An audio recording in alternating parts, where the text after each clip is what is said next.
கர்த்தரும் இரட்சகருமாயிருக்கின்ற ஆண்டவராகிய இயேசு கிறிஸ்துவின் நாமத்தினாலே உங்களை நான் வாழ்த்துகின்றேன். இந்த நாளின் காலை வேளையிலும் கூட தேவனுடைய சமூகத்திலே நானும் நீங்களும் கூடி வரும்படியாய் இந்த குறுகிய செய்தியின் மூலியமாக கர்த்தருடைய வார்த்தைகளை நாம் தியானித்து இந்த நாளுக்குள்ளாய் நாம் பிரவேசிக்க இருக்கும் பொழுது, கர்த்தர் தாமே நம்முடைய வழிகள் எல்லாவற்றிலும் அவர் தம்முடைய தூதர்களை கொண்டு நம்மை காத்துக்கொள்ளுவேன் என்று சொல்லி வேதம் சொல்லுகிறது. இந்த புதிய நாளை நானும் நீங்களும் துவங்கி இருக்கும் பொழுது கூட கர்த்தர் தாமே உங்களுக்கு முன்பதாக சென்று கோணலான காரியங்கள் எல்லாவற்றையும் செவ்வையாக்குவார் என்று சொல்லி நாம் வேதத்தில் பார்க்கின்றோம்.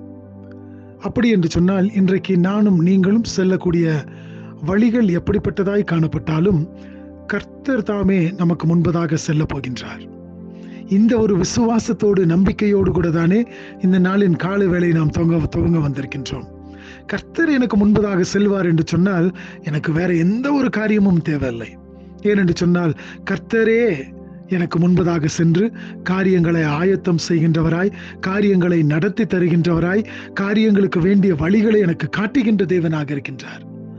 எதை குறித்தும் நான் பயப்பட வேண்டிய, கவலைப்பட வேண்டிய அவசியமே அல்ல. ஏனென்று சொன்னால் என் தேவாதி தேவன் எனக்கு முன்பதாக கடந்து செல்லுகின்றவராய் இருக்கின்றார்.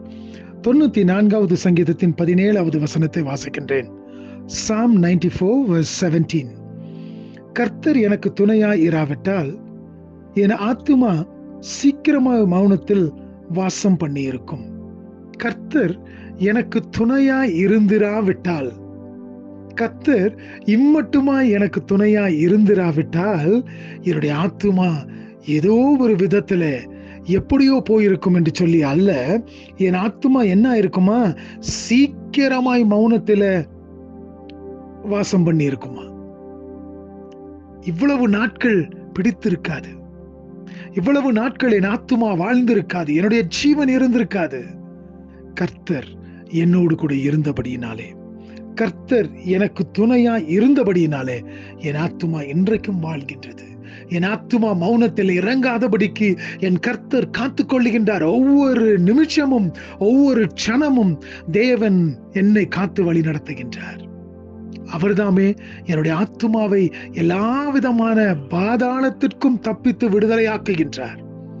இந்த தேவன் என்னை இந்த நாளிலும் கூட என்னோடு கூட இருந்து, துணையாய் இருந்து என்னை வழி நடத்தப் போகின்றார். இந்த நாளுக்குள்ளாய் நான் பிரவேசித்திருக்கும் பொழுது எல்லா காரியத்தையும் என் தேவன் எனக்கு செய்து தரப்போகின்றார்.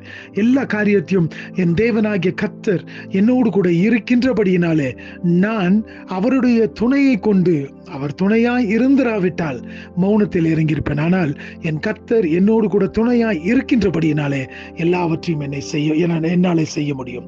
அதனால் இந்த நாளை தேவன் நமக்கு ஆசீர்வதித்து கொடுப்பாராக. அவருடைய துணையினாலே நாம் கடந்து போவோம். நாம் எல்லா காரியத்தையும் செய்ய தேவன் நமக்கு உதவி செய்வாராக. ஆமேன், ஆமேன்.